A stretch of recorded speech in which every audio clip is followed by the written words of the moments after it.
Hoy babae, pag-aralan nyo kung paano tumanggap ng pagkakamali. Na hindi porke kayo yung babae, kayo na palagi yung tama. Puta puro lang naman kayo tamang hinala. Tapos wala namang tumatama sa inyong mga hinala. Kaya pumapasok sa isip namin ng salitang pagsasawa.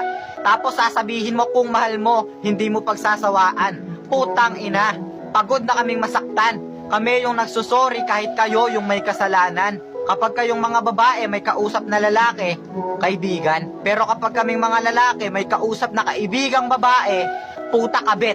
Tapos kayo pa yung galit.